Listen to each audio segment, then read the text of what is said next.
Fungsinya kurang buat Bapak Ibu. Betul, cekap nih. Apa kabar Bapak Ibu sekalian? Baik. Luar biasa. Ada yang belum berkeringat?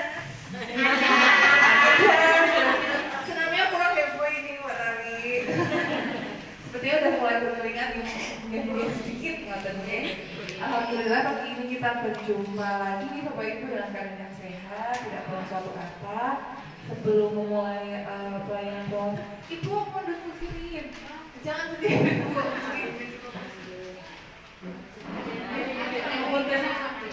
Ibu geser kursi dulu aja. Ini misalnya nyaman nih. Atau depan boleh Bu sini. Depan boleh. Sebelum memulai pelayanan pemeriksaan pada pagi hari ini, kita akan mulai dengan belajar bersama nih Bapak Ibu nih. Belajar bersama kali ini temanya adalah gangguan mental pada lansia. Nah, terutama yang berkaitan dengan penyakit diabetes dan hipertensi. Apa saja? Jadi kalau prolanis itu kan memang mayoritas usianya di atas 60 tahun nih Bapak Ibu. Ada yang 50 tahun, ada yang 40 tahun, tapi tidak sebanyak yang di atas 60 tahun.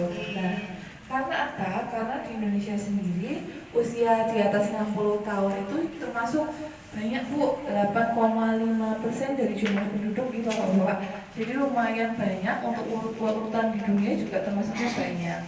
Nah, di sini yang belum menjadi perhatian adalah sistem pelayanan usia lanjutnya. Jadi kalau misalnya Bapak Ibu pirsa, kadang-kadang kalau Bapak Ibu ada keperluan di fasilitas umum, contohnya kantor pelayanan di kecamatan maupun di kelurahan, Bapak Ibu antri, kira-kira sudah ada antrian untuk lansia belum? Bapak Ibu, jadi memang di Indonesia itu pelayanan untuk lansia itu belum diprioritaskan. Kemudian jaminan kesehatan atau akses kesehatan. Kadang-kadang kesulitannya adalah seperti yang akhir-akhir ini ada nih Bapak Ibu, BPJS-nya yang dari pemerintah ada yang di-delete atau ada yang dihapus, kemudian dari pemerintah itu. Padahal kalau sewu, kalau dari segi kemampuan, kalau bapak-bapak ibu yang sudah lansia, pasti agak kesulitan nih untuk mengurus sendiri, maksudnya mengurus sendiri itu kan agak repot. Sementara misalnya untuk anak-anaknya beda kota, maksudnya jadi tidak dilakukan mengurus, itu juga yang belum diperhatikan oleh pemerintah. Kemudian kesadaran masyarakat masih kurang. Contohnya yang di fasilitas umum lagi, naik bis Bapak Ibu atau naik kendaraan umum. Kalau misalnya sekarang di Canggih sudah ada bis trans, ada yang bisa Bapak Ibu ada bis trans yang sampai ke Wonogiri Kotamiko, itu sudah ada kursi khusus untuk lansia. Jadi kalau misalnya ada penumpang lansia baru naik, kursinya itu harusnya dipakai untuk lansia. Tapi itu hanya salah satu contoh. Kalau bis-bis umum itu di kursi-kursi depan untuk lansia namun buatnya Bapak Ibu.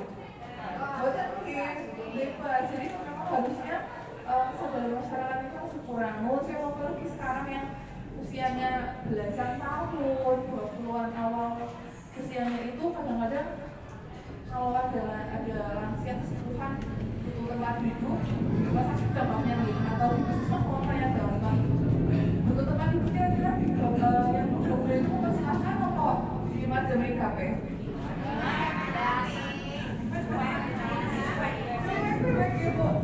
Nah itu yang kesadaran masyarakat itu masih belum paham betul, atau mungkin karena tradisi kita nih Bapak Ibu, adat istiadat kita agak bergeser dari zaman dulu. Mungkin ada nih Bapak Ibu keluarga yang kalau Bapak Ibunya berjalan, di anaknya belum berjalan. Memang gitu, ada yang kebiasaan keluarga yang memuliakan orang. Kalau sekarang itu menurut saya berarti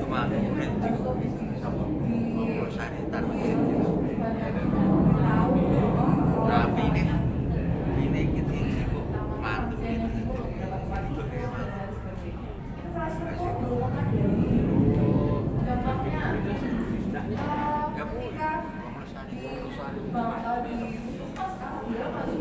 itu ya Bapak Ibu, maksudnya untuk akses naik fasilitas itu tidak terlalu berarti.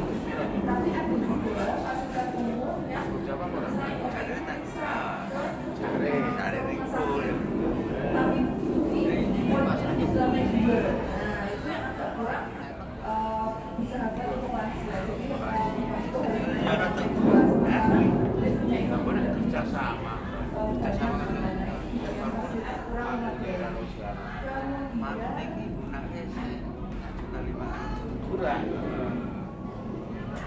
masalah lansia dalam kesehatan fisik dan mental pasti karena ada beberapa pendapat yang mengatakan bahwa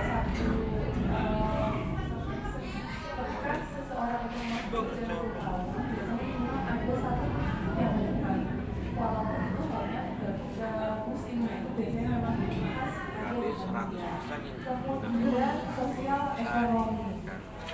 Mungkin kalau sosial Bapak Ibu, kalau di usia kantoran kantoran atau kalau misalnya Bapak Ibu berdagang atau petani kan memang tidak memandang usia. Tapi kalau misalnya di kemasyarakatan, kira-kira yang sepuh-sepuh itu kalau di RT atau di kelurahan masih dimintai tolong untuk menjabat sesuatu buatan. Sekarang di Bapak Ibu kadang-kadang maksudnya pasti diutamakan yang masih muda-muda gitu. Nah itu juga kadang-kadang merubah mental dari seorang lansia itu. Jadi misalnya tadinya kita sebanyak gitu. Nah sementara kalau lansia pada misalnya umur otomatis tidak bisa sakit dulu. Nah akhirnya sama teman-temannya mungkin di komunitas itu diberikan kelonggaran untuk jangan sampai yang itu istirahat dulu misalnya sehat dulu sakit akhirnya mulai bergeser perannya dari tadinya aktif jadinya diistirahatkan. Nah itu yang bisa mengganggu keadaan sosialnya. Ekonomi juga sama. Bapak Ibu ketika usia 40 sampai usia 60 kira-kira ekonominya lebih lancar sih yang mana? Tapi kalau tahu lagi Bapak Ibu, jadi memang ekonomi itu juga pengaruh di lansia. Yang tadinya Bapak Ibu misalnya bisa panen banyak gitu, sekarang sudah nggak kuat banyak, itu juga pengaruh di ekonomi Bapak Ibu. Kemudian psikologi juga sama yang tadi di atas disebutkan itu secara langsung berdampak di psikologis.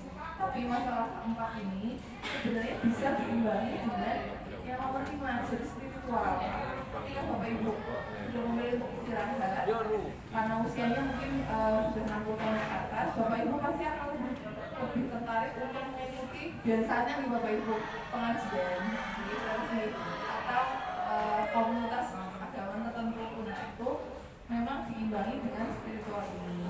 Kemudian kesehatan usia lanjut di sini seperti yang tadi saya bilang 80% usia lanjut itu biasanya punya satu penyakit.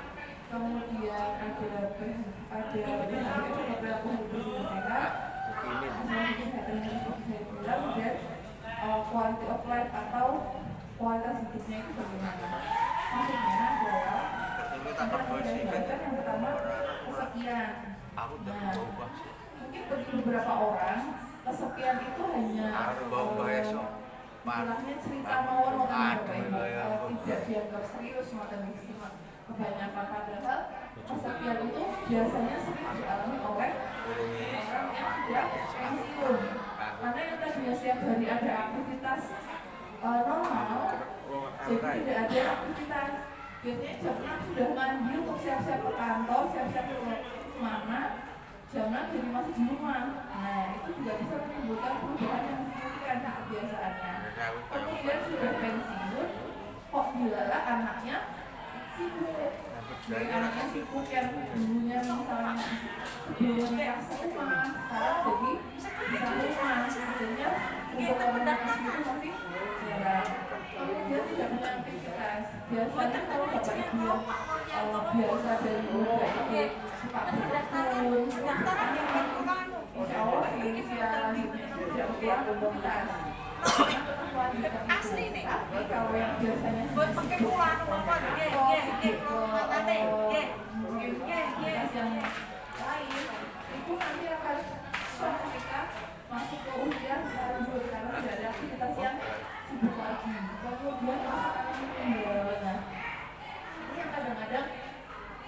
dilupakan oleh keluarga. Jadi ketika bapak ibu misalnya hidup berdua, hanya berdua sama suami, hanya berdua sama istri gitu nih, tiba-tiba meninggal salah satunya, itu kan seperti separuh nyawanya juga hilang, separuh semangatnya juga hilang.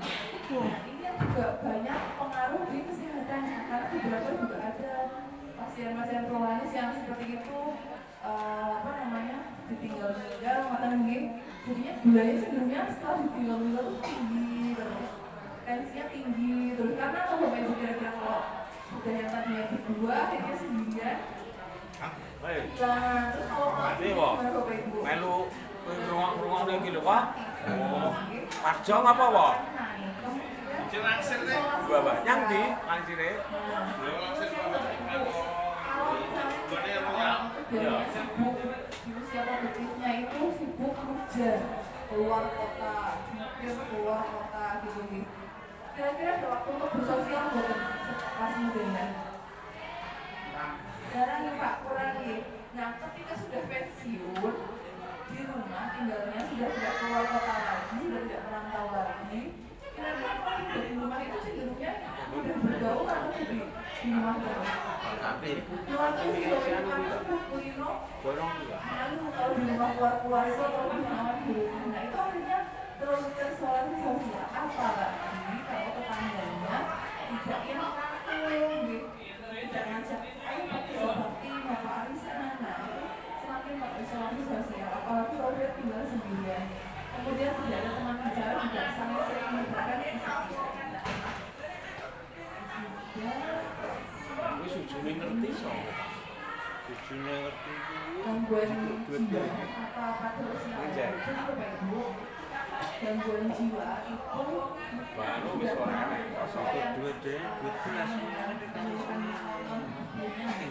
Gangguan jiwa itu tidak hanya orang-orang yang bergejala gangguan jiwa itu bukan hanya orang-orang yang diteriaki oleh anak kecil itu gangguan jiwa adalah penyakit yang nyata dan biasanya ada belajarnya di Bapak Ibu. Bukan hanya orang yang suka teriak-teriak, mungkin sudah terkenal kalau dia ada gangguan jiwa. Gangguan jiwa itu aslinya adalah hal yang luas dan banyak jenisnya. Tapi kadang-kadang yang tidak tampak ini gangguan jiwanya itu sepelekan. Untuk Bapak Ibu, kalau misalnya Bapak Ibu pernah info ada orang yang tadinya bahagia hidupnya nggak ada apa-apa, normal, tiba-tiba sering nangis, sering cerita kalau sedih atau kesepian gitu. Kira-kira Bapak Ibu komentarnya ada pernah dengar komentar yang kue lemah? Buat Bapak Ibu yang komentar-komentar yang bukan menguatkan, tapi malah melemahkan, yang tidak, yang harusnya dikasih semangat, itu malah dibiasakan kan istilahnya. Kayak malah tak nangis, gitu.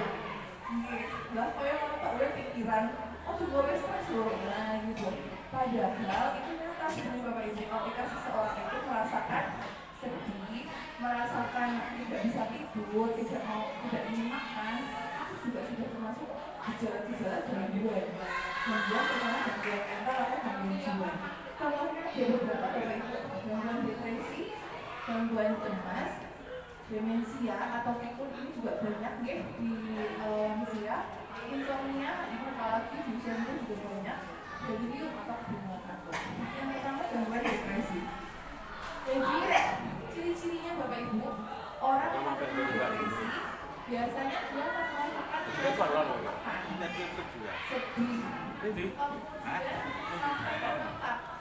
jadi perasaan sedih atau tertekan itu sebenarnya normal di seseorang ketika seseorang itu punya masalah. Karena Bapak Ibu merasa angkut gitu ya, ketika ada pikiran gitu ya. Tapi ketika Bapak Ibu menyelesaikan masalah itu, perasaan angkut atau sedihnya itu hilang. Itu normal.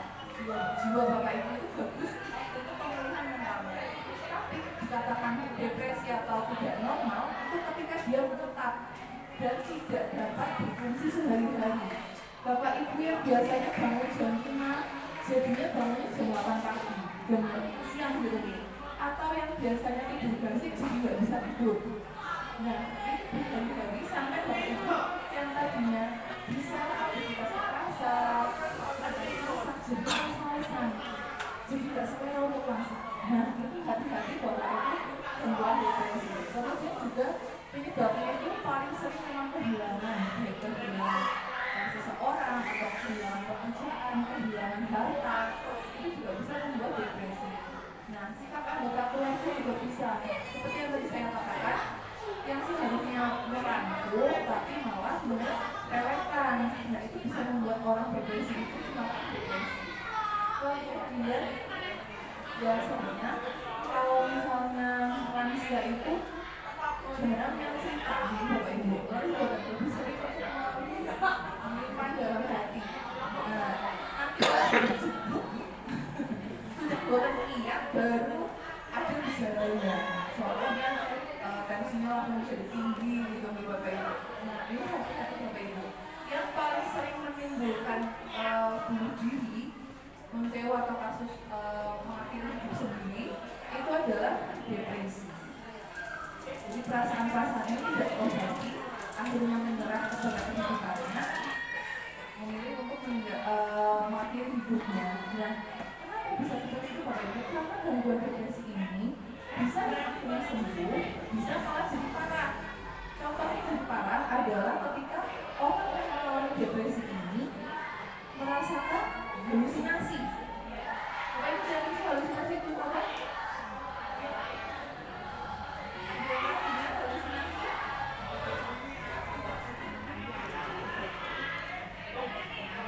Lalu itu kayak saya bisa di dalam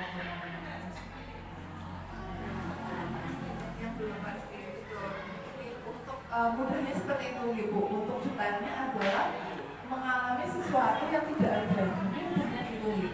Halusinasinya banyak Bapak Ibu. Halusinasi visual atau mata.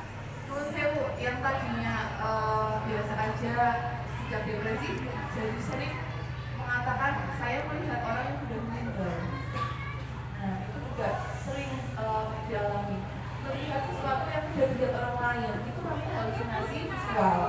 Nah, kalau misalnya selain halusinasi visual ada lagi halusinasi auditory, mendengar bisikan. Contohnya kamu itu nggak berguna, udah gak ada gunanya, sudah tidak ada yang peduli. Kalau bisikan-bisikan seperti itu terus ada, biasanya kecenderungannya adalah buat apa hidup, buat apa mempertahankan hidup. Nah, bahaya. Kalau kasus seperti ini harus sudah diobati, bukan hanya ditemani saja, tapi harus diobati karena untuk menghilangkan halusinasi itu Bapak Ibu. Halusinasi itu akan mendorong orang untuk mengakhiri hidupnya. Itu Bapak Ibu, jadi saya titip pesan karena depresi ini bisa dialami oleh semua usia. Bapak Ibu lebih memperpekan diri terhadap Bapak Ibu, Bapak Ibu ketika curhat masalah sesuatu, tolong disemangati, jangan diadu nasibnya. Kalau saya itu dulu kuat kan, dulu sekarang nggak kuat. Nah, jangan mengatakan itu pada orang yang depresi karena orang yang depresi itu bukan selalu termotivasi, ditambah sedih. Maka Bapak Ibu disemangati. Ini tadi gangguan depresi, kemudian gangguan cemas.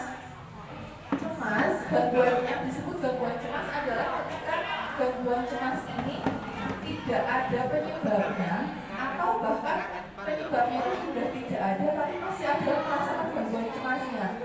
Contohnya gejala fisiknya sudah dulu. Bapak Ibu ketika ada berita, Bapak Ibu lagi bepergian ke suatu kota misalnya, ada berita bahwa ada kecelakaan, mobilnya sama seperti mobilnya saudaranya Bapak Ibu, bapaknya dulu. Perasaan bagaimana? Cemas juga dia, itu saudara bukan ya? Itu saudara bukan ya? Pasti berpikiran gitu ya. Jadinya yang tadinya mau tidur, jadi bisa tidur boleh Bapak Ibu? Nggak bisa tidur. Dadanya berdebar buatan. Itu yang namanya cemas. Yang namanya cemas adalah hal-hal yang seperti itu. Ketika kita mendengarkan sesuatu yang mengagetkan, kita pasti akan ingat contohnya. Nah, tapi Tapi ketika dikonfirmasi, oh bukan, itu bukan saudaranya bapak ibu, itu bukan anak kita. Kita bisa tidur, oke? Sudah tenang maksudnya. Tapi gangguan cemas adalah kita sudah dikasih tahu bahwa itu bukan saudara kita, itu bukan anak kita. Gangguannya masih berlanjut, keluhannya masih ada, masih nggak bisa tidur, masih ditinggal, masih cemas, masih pikiran, itu sebenarnya gangguan cemas. Jadi cemas dan khawatir yang berlebih. Kalau hal-hal ini menetap, biasanya nanti ada keluhan bapak ibu, berkeringat atau sering mules, sering pusing mendadak, sulit tidur. Nah biasanya itu suka juga berat, kemudian biasanya berlangsungnya lama. Seringnya orang-orang yang mengalami gangguan cemas tidak tahu bahwa beliau itu mengalami gangguan cemas. Nah tahunya aduh saya sering sakit dokter, jadi saya berubah ke dokter. Padahal setelah diperiksa, sebenarnya semuanya bagus. Nah itu hati-hati bahwa ini adalah gangguan cemas seperti ini. Apalagi kalau sebelumnya bapak ibu itu mengalami kejadian-kejadian yang mengagetkan, namanya PTSD, post trauma syndrome. Nah itu biasanya misal bapak ibu lagi mengalami kecelakaan hebat, sampai pulihnya lama. Jadi yang tadinya misalnya kecelakaan mobil nih bapak ibu, sampai bertahun-tahun nggak mau naik mobil. Nah itu yang disebutnya PTSD. Gitu ya. Nyata nih bapak ibu, jadi memang banyak pasiennya seperti ini. Kemudian demensia. Demensia itu adalah kemunduran mental progresif. Jadi yang tadinya bapak ibu itu berusia 70 tahun atau 60 tahun, ketika mengalami demensia, itu perilaku bapak ibu, sikap bapak ibu bisa seperti anak umur 10 tahun. Karena apa? Karena ada defisit atau kemunduran, kekurangan fungsi kognitif, fungsi berpikir yang tadinya tahu hafal. Cucunya itu berapa ya kira-kira? Siapa cucunya paling banyak bapak ibu? Ibu cucunya pintar. Siapa cucunya? 2. Ada yang lebih dari 2? Enggak. Kali. Belum. Ada yang lebih dari 2? Kenapa? Masya Allah. 1, 3. Laporan buyut. Buyut Masya Allah. Berapa buyutnya? 2. Tapi udah buyut. Cucunya 3, buyutnya 2. Berarti ibu nggak demensia, karena hafal. Hafal 2 cucu dan buyut. Nah ini juga cucunya berapa ya Bu ya? Banyak. Nah kalau misalnya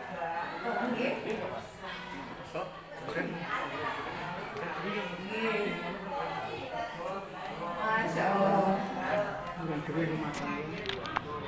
Nah hafal ibu ya. Terutama ibu biasanya hafal jumlah anak, jumlah cucu sama nama cucunya biasanya yang sering gampang hafal. Tapi kalau mbak ibu kan gimana tahu cucunya kan lupa nih bakul apalagi nama buyutnya.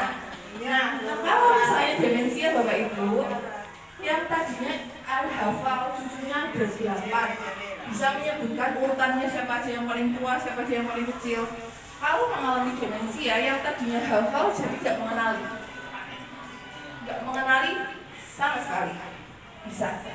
Atau biasanya dimulai dari gampang ketukar-tukar.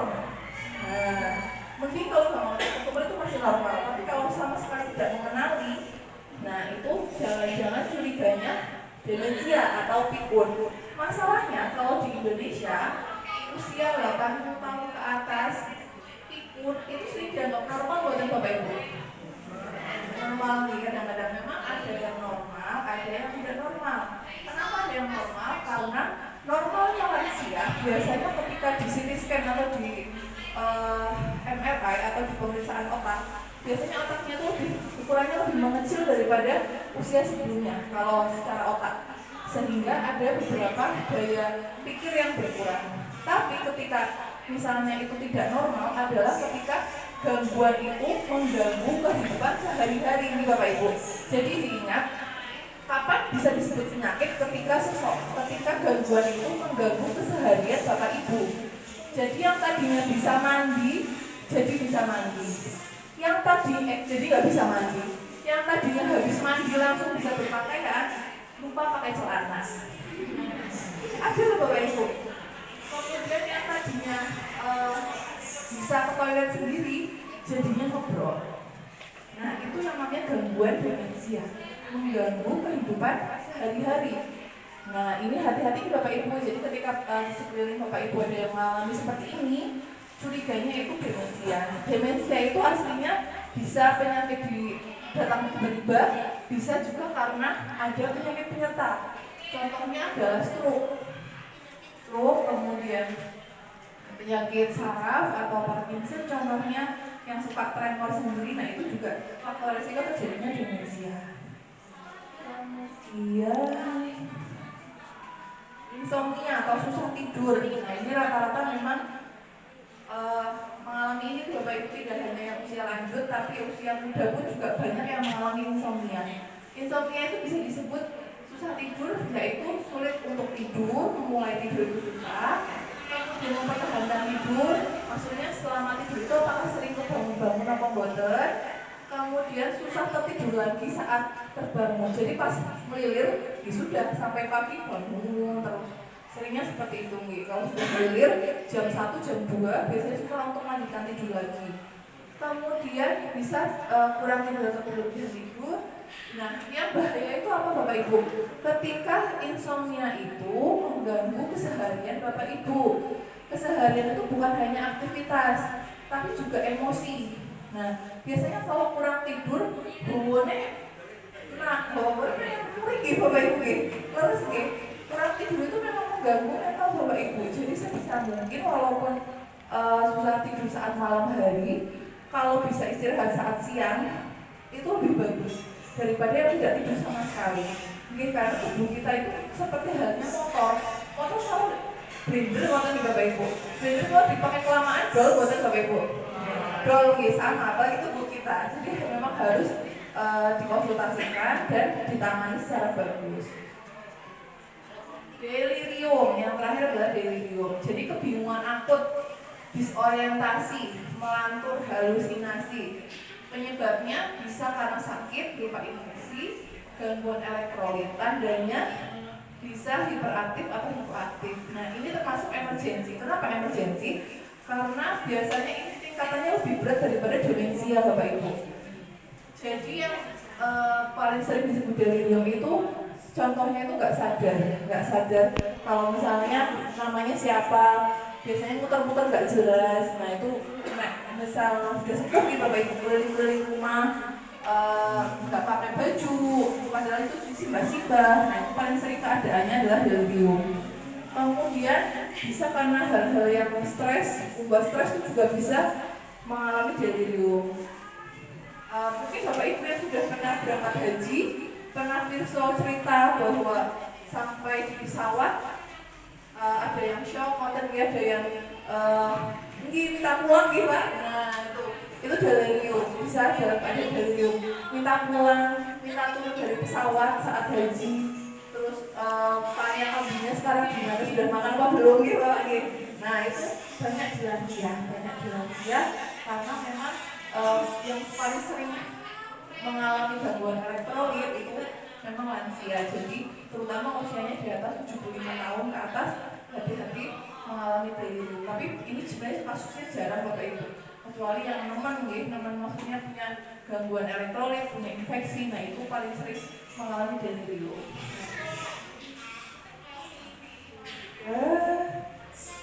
Nah ini salah satu contoh Bapak Ibu untuk menghindarkan dari demensia atau pikun. Jadi Bapak Ibu walaupun usianya sudah lanjut, kadang kalau untuk melihat suka burung-burung nih Bapak Ibu, punya suka tidak terlihat gitu, itu tetap sebisa mungkin aktif nih Bapak Ibu. Misal apa itu namanya kalau membersihkan kotoran beras, kalau di sini namanya apa nih? Tapen itu juga aktivitasnya bermanfaat nih Bapak Ibu. Karena apa? Karena misal napen beras, kadang-kadang ini aktivitas ibu-ibu banget nonton gitu, bapak-bapak pilih, nonton gitu. Padahal itu baik itu Bapak Ibu untuk mengaktifkan lagi otak Bapak Ibu. Jadi ketika kita nampain beras, Pak, kira-kira kalau ada kotoran beras itu kotorannya kecil apa besar? Kecil. Kita pertama menggunakan mata kita nih untuk mencari mana kotorannya. Nih. Kemudian kita menggunakan jari mengambil kotorannya sudah pertama dulu, kemudian kita lihat lagi, oh iya kotorannya kemudian dibuang.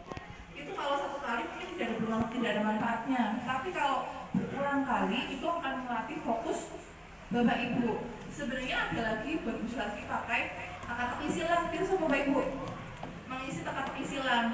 Tapi kadang-kadang sekarang jarang nih Bapak Ibu koran-koran yang ada teka-teki silangnya. Nah itu paling mudah dengan apa ini beras, kemudian dengan aktivitas grounding atau bertanam, berkebun, itu juga bagus untuk memori otak Bapak Ibu. Jadi seperti itu aktivitas rumahan itu juga bermanfaat untuk Bapak Ibu.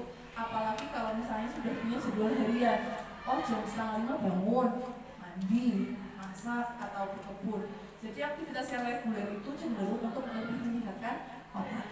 Seperti itu Bapak Ibu, mungkin sekian kita belajar hari ini. Semoga ilmu hari ini bermanfaat.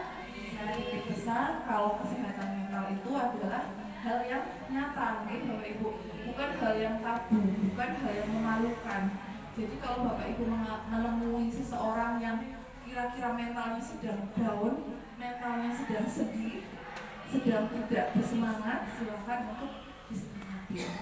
Jangan-jangan melalui perkataan Bapak Ibu, melalui sikapnya Bapak Ibu, itu akan membantu memulihkan mental seseorang. Ada pertanyaan Bapak Ibu?